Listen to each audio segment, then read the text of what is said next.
My name is Rachel Dawson. I'm 34 years old, and last week I signed a renewal contract for my company's biggest client, Summit Med Health. It was 6 figures, 12 months, and came with a quiet bonus, a clause, giving us full control of their implementation roadmap. But that's not how this story starts. It starts in a beige office in downtown Denver, in a chair with a wobbly armrest and a suspicious stain that had been there longer than I had. I was staring at it again, like always, when Mark Langston slid the folder across his desk. He wore that customer service smile of his, a little too polished, a little too forced. Half apology, half, this isn't my fault. I didn't open it. I didn't need to. I already knew. Claire's going to be our next senior consultant, Mark said, like he was announcing the weather. Number 10. That was the 10th time I'd been passed over for the promotion I'd been gunning for since year 3. I'd been with Benton and Keene for 7 years. I'd outlasted managers, restructured failing client accounts, even built the automation systems that Claire now used. She'd been there 7 months. She still asked me how to generate weekly reports. I just nodded. Like I always did. Like it didn't punch me in the gut. Mark leaned forward, dropping his voice like we were in on something together. You're top of the list for the fall cycle. You know how transitions go. Timing's everything. Funny how the timing was never right when it came to me. I gave him the same smile I'd mastered, practiced polite dead behind the eyes. Of course, I'm a team player. He seemed relieved, like he thought I was still swallowing it. Still the good soldier, but something in me cracked. I wasn't even mad at Claire. Not really. She was nice, just green. No, what burned was that familiar bitter heat, knowing I had done everything right and it still wasn't enough. Not for them. And then, like some strange reflex I couldn't control, I laughed. Not a chuckle. A full-on too loud, what the hell is wrong with you laugh, that made Mark freeze. Something funny, he asked, blinking. I wiped at my eye. Yeah, me. Believing this crap for 10 straight cycles. His face twitched. The illusion broke. He didn't know what to say, but I didn't wait for him to find it. Before I can continue my story, take a moment to like the video and subscribe, but only if you genuinely enjoy what I do here. And tell me in the comments where you're watching from and what time it is, especially if it's one of those late-night doom scroll sessions. Now dim the lights, maybe turn on a fan for that soft background hum, and let's ease into tonight's journey together. See, I grew up in a house where everything looked perfect. Holiday cards with coordinated sweaters, matching monogrammed luggage. My mom made effortless her entire personality. But beneath that gloss was the truth: performance mattered more than peace. You smiled, succeeded, kept your voice down, and earned your place. I brought that into adulthood, into work, into every skipped lunch and late-night deck revision. I believed if I just worked hard enough, they'd see me. I walked past Claire's desk that day.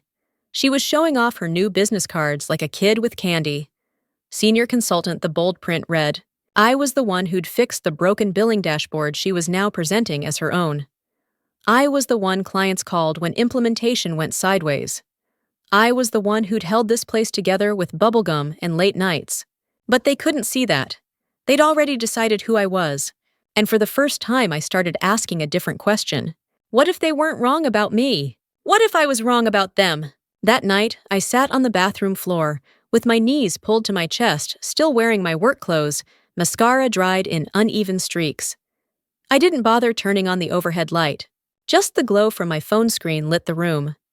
I'd been there for over an hour, replaying the words, the smile, the folder. My stomach clenched every time I thought about it. I did what I always do when I'm spiraling. I called Jason, my brother 3 years older, blunt to a fault, and entirely incapable of fake sympathy. He answered on the second ring. Tell me it's not number 10, he said without preamble. My throat caught. I didn't even ask how he knew. Maybe I'd posted something passive-aggressive on my close friends list. Maybe he just knew. Claire, I whispered. He let out a slow breath. 7 months. Yep. I could hear him moving around, probably pacing his apartment in Chicago with one sock on and a takeout container in hand. Okay, you need to get out of there. I can't, I whispered. Yes, you can. It's not that simple. That's just sunk cost fallacy talking. I laughed despite myself. You and your behavioral economics. No, listen to me. His tone shifted, sharper. You've invested 7 years trying to win a game that's clearly rigged. Rachel, you're not losing because you're not good enough. You're losing because they never intended for you to win. That silence stretched between us like wire. Tight, sharp. They need me, I finally said. I'm the one who keeps everything from falling apart. Exactly, Jason said. And they still won't promote you. So stop giving them your best. Stop pouring yourself into a place that has made it abundantly clear they will not reward you. But I've worked so hard. And what has that gotten you? I didn't answer. Because I didn't know anymore. You're not the problem, he said quieter now. But staying might be. Something inside me broke open. Not like glass shattering, more like a lock turning.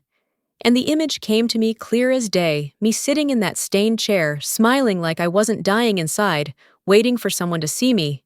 I got off the floor and stared at myself in the mirror. Puffy eyes, red nose, a line of concealer smeared under one lash. I didn't look like the version of me they knew. I looked like someone who was done. I didn't sleep that night. I just sat up and scribbled things in a notebook, bullet points, names, systems. I'd built projects. I'd fixed deadlines I'd rescued. It was messy and scattered and raw, but it was mine. I wasn't going to leave tomorrow, or even next week, but I was done begging. No more next time. No more trying to be chosen. I'd spent 7 years fighting to matter to people who had already decided I didn't. Now I'd make a plan. And when I left, it wouldn't be with a whimper. It would be with leverage. Something shifted in me after that night. It was subtle at first. I still showed up at 8:30 sharp. I still answered every email. Still jumped on the 5 p.m. quick client syncs that ran until 6:45. But behind my eyes, something else had started. A quiet unspooling. A new mental file labeled Exit Strategy. The next morning, I walked into Benton and Keene like nothing had changed. Smiled at the receptionist. Grabbed the same bitter pod coffee. Waved to Mark in the hallway. It was all muscle memory by then. But for the first time in years, I wasn't trying to prove anything. I didn't need to impress him. Or Claire. Or Vernon, our aging CEO, who still called me Rebecca once a quarter. I wasn't in the running anymore. Because the game I'd left it. They just didn't know yet. At my desk, I opened a blank digital notebook titled Indispensability Map. I started cataloging every single system I'd built, patched, or secretly held together. It was longer than I expected.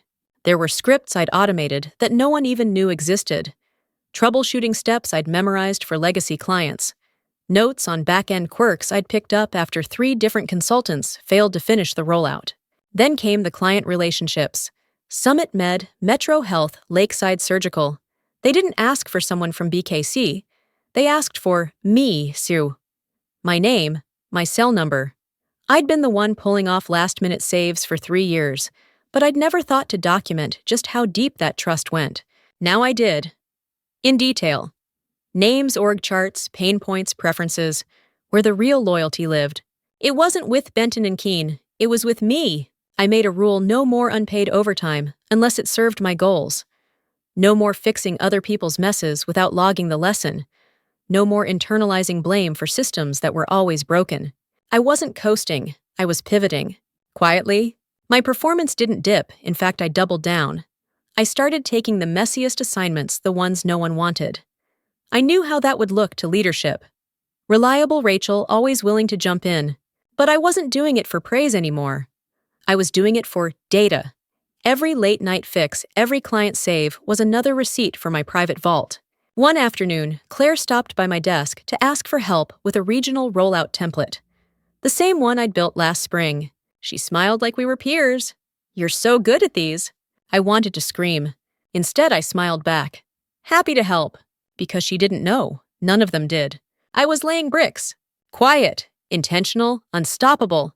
Ava, a former colleague I hadn't spoken to in years, sent me a message on LinkedIn that week. "Hey, ever think about going out on your own?"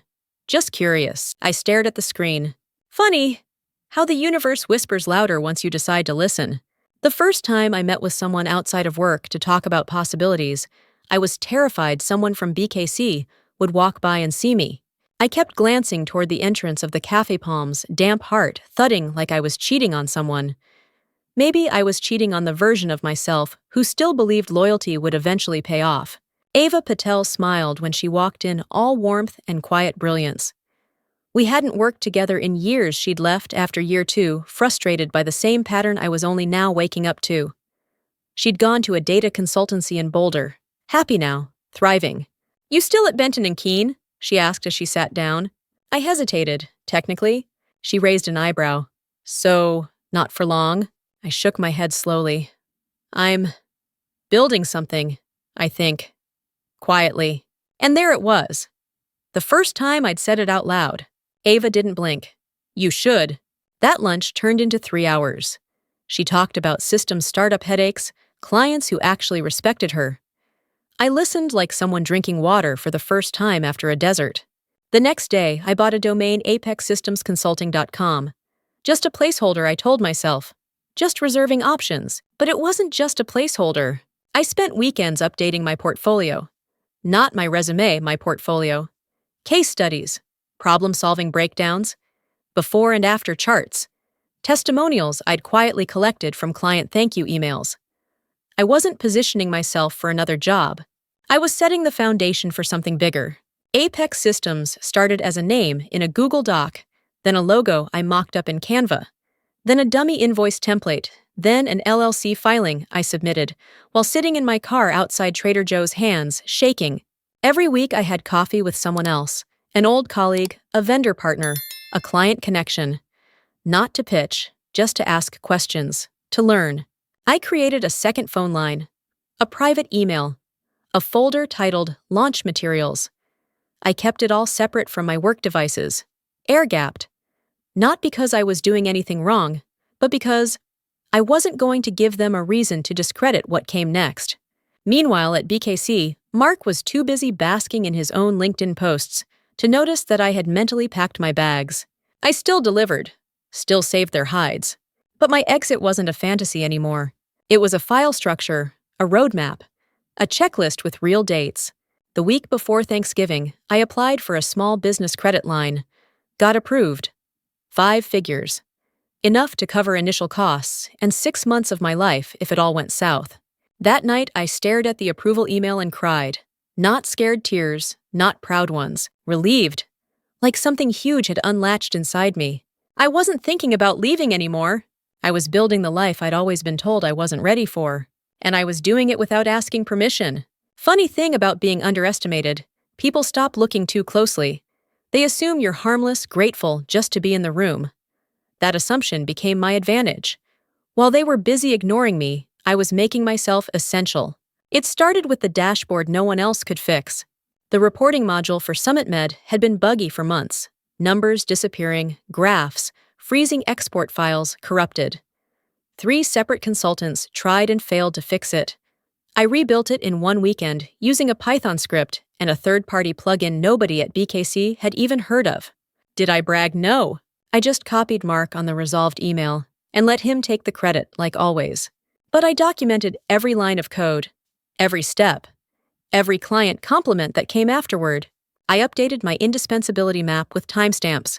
When West Rock Clinics had a billing delay that risked them breaching SLA terms, I stayed up until 1:30 a.m., fixing their account logic and backdated invoices to keep them in compliance. No one even asked me to do it. I just knew it had to get done.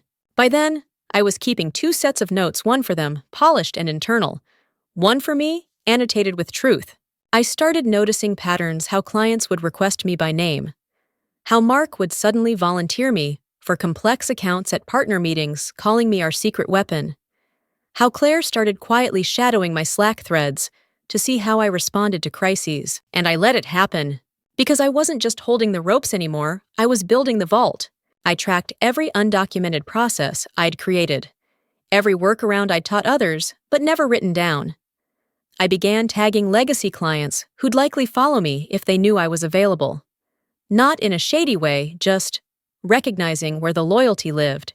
It was with me, not BKC. By the 4th month, I was the system. I didn't have to insert myself into projects anymore. People came to me, Claire included. "Rachel, quick question. How did you get the Phase 2 tracker to integrate with client-side dashboards?" "You're a genius," she said with a laugh. "I don't know how you keep all this in your head." I smiled. Just habit. But it wasn't habit. It was deliberate. Every fix, every save, every last-minute rescue. I didn't tell anyone, but I started running drills in my mind. What would happen if I walked away today? Who would feel it first? What systems would collapse? What client would call Mark in a panic? The answers were sobering and empowering because they didn't realize how much weight I'd been quietly carrying. And one day soon, I would let them try lifting it without me. The email came in at 9:17 a.m. on a Thursday. Subject line: Please welcome our newest senior consultant. I knew before I opened it.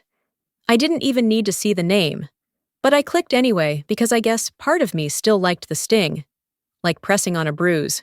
Theo Brandt. I almost laughed. Theo had been at BKC for barely 2 years. He was fine, nice enough, competent, loud in meetings. Not the guy you'd call at midnight when a system crashed. Not the one clients pulled into private calls to clarify things leadership got wrong. Not the one who'd held 6 simultaneous implementations together without a single missed deliverable. But he was good at looking like he belonged, at speaking in buzzwords, at quoting McKinsey articles like scripture, at making eye contact with Vernon at the exact right moments in quarterly reviews. That apparently was enough. I stared at the screen, blinked once, and then closed the email without reacting. No forward to Jason, no whisper to Ava, just silence. Claire popped her head over the cubicle wall. Hey, did you see the announcement?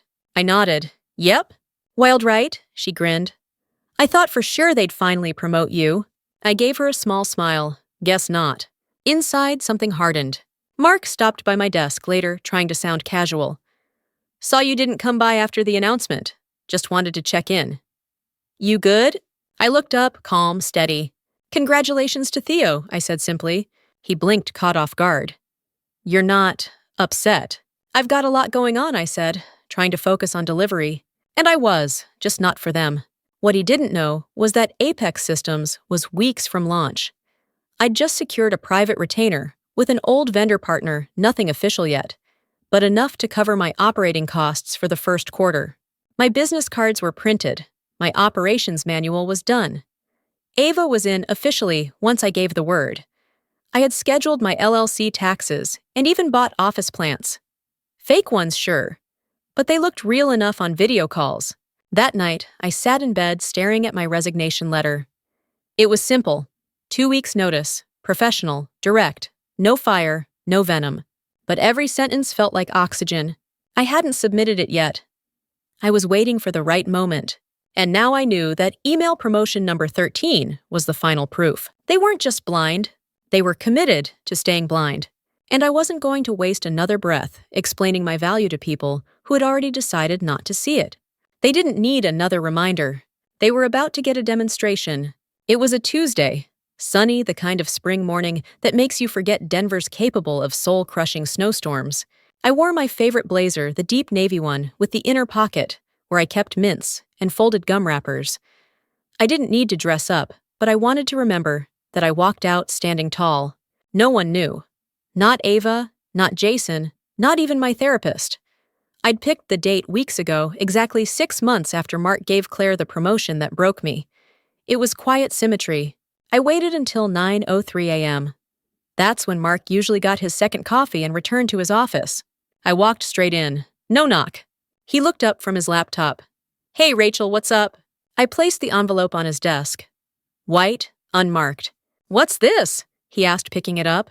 My resignation. He blinked. Actually blinked. Like a cartoon owl. Wait, what? 2 weeks, effective immediately. You're serious? I nodded. He opened the letter like it might explode. Read the first line. Sat back in his chair like the wind had been knocked out of him. Rachel, is this about Theo? No, I said. It's about the last 6 years. He started to speak, then stopped, then tried again.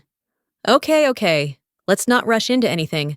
I've actually been advocating for you in the next promotion cycle. Q3 is going to open some leadership tracks. I raised an eyebrow. The same Q3 that's always 3 months away. He looked flustered. Come on, you're a core part of this team. We need you. I know, and that was the worst part. They needed me. They just didn't value me. Not until I was walking out the door. You're leading the Summit Med rebuild. Meridian Health is depending on your rollout. We can't afford to lose you mid-implementation. I smiled just a little. Maybe you should have thought of that before, Theo. Is this about money title? Let's talk. I can get Vernon in here. It's not about any of that, not anymore. Because I wasn't negotiating. I wasn't asking for anything. I was done. I walked out of his office with my pulse hammering my hands, slightly shaking. Claire gave me a thumbs up as I passed. She didn't even know I was leaving. No one did. That afternoon, Mark tried to schedule a transition meeting. He wanted me to document everything. Systems, dashboards, historical knowledge. My hourly rate is $325, I said. Calm, flat. He gawked. You're still an employee. For 10 more business days, I replied. And consultation is not in my job description. He went straight to Vernon. The next morning, Vernon showed up at my desk. We'd like to offer you a counter, he said. Senior consultant, 15% raise, effective immediately. I looked him straight in the eye. I appreciate the offer, but I already said yes to something better. And I meant it. Because I was no longer waiting to be invited to the table. I was building my own. By the third day of my notice period, the cracks had already started to show. It began with a panicked Slack message from Claire. Hey Rachel, can you resend the integration protocol for Summit Med? I can't find the latest version. I stared at my screen, took a slow sip of coffee, and replied, It's in the project drive under Client Workflows.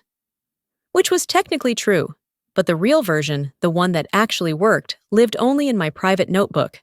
Then came the pings from Theo. Quick question. How did you get the Meridian dashboard to render in real time across mobile and tablet? Answer, I built it from scratch, after hours. When everyone else was already halfway through their second round of cocktails at the partner offsite. I didn't answer immediately. I waited. Let the silence do some of the work. Then, finally, that wasn't part of the original scope. I added it manually.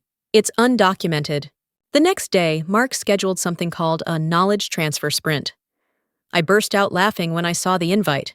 It was damage control, and it was too late. Meanwhile, something else was happening.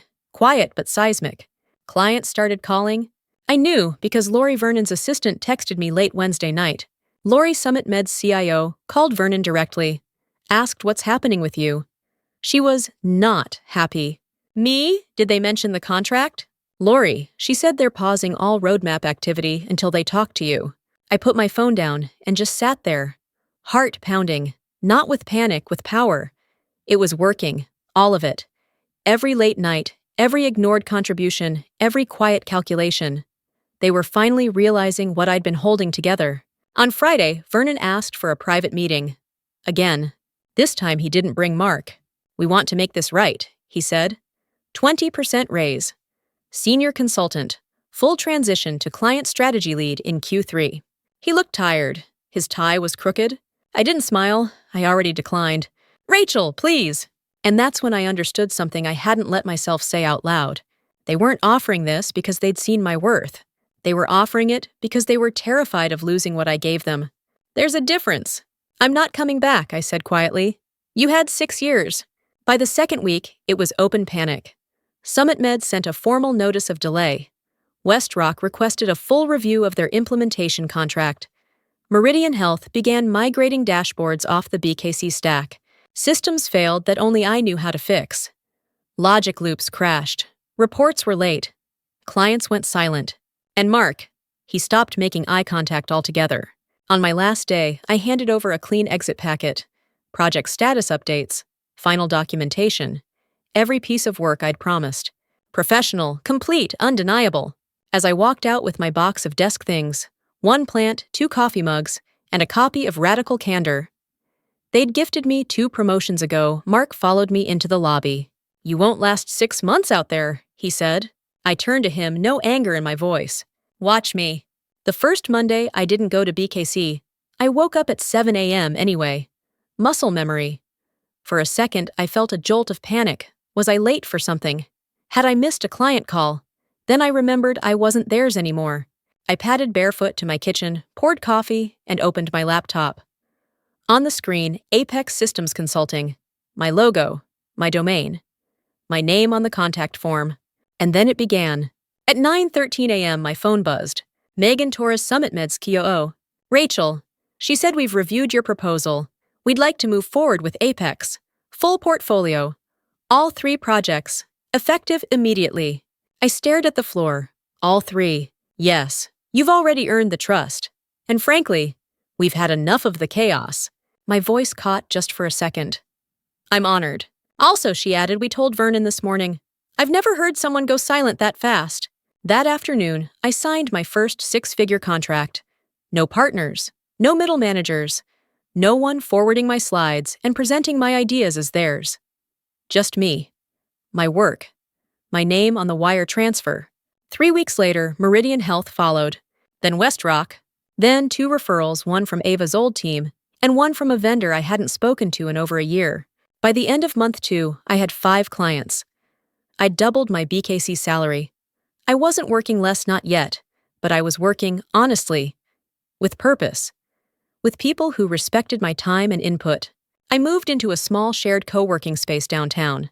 Nothing fancy, exposed brick, slightly wobbly desk, but it was mine. I put up a whiteboard, bought a rug, framed a quote Jason had once texted me during a breakdown. If they won't build the seat for you, build the damn table. I hired Ava officially as head of analytics. Her first week, she said, I haven't felt this seen since grad school. We built systems the right way. Clear documentation, fair billing, no fire drills caused by poor leadership. Then out of nowhere, Lori reached out. You still hiring? She asked. Because it's a ghost town here. Vernon's panicking. Mark's throwing people under the bus. Claire's miserable. I blinked. Claire. Yeah, Lori said. She keeps asking how you made it work. She even asked if I'd connect you two. I laughed, loudly. Didn't see that coming. But I thought about it. I remembered her excitedly showing off that business card. How she once called me a genius for a system she didn't understand. How she'd never known how much she'd benefited from my invisible labor. Tell her to email me, I said. We'll talk. That week, I paid myself a bonus. Small, symbolic. Enough to buy a desk chair that didn't squeak when I moved. And every time I sat in it, I reminded myself this didn't happen because I got lucky. It happened because I stopped waiting for permission and started choosing myself. 6 months to the day after I walked out of BKC, with that sad little box, my phone rang. Unknown number. I almost didn't pick up, but something told me to answer. Rachel, the voice said, familiar and tight with tension. It's Vernon. For a second, I didn't say anything. Just stood in the doorway of my new office glass door, my logo etched in the corner. Behind me, Ava was laughing on a call. My team, my space, my name on the lease. Hello, Vernon, I finally said. He cleared his throat. I know this is unorthodox, but we need to talk. Go ahead.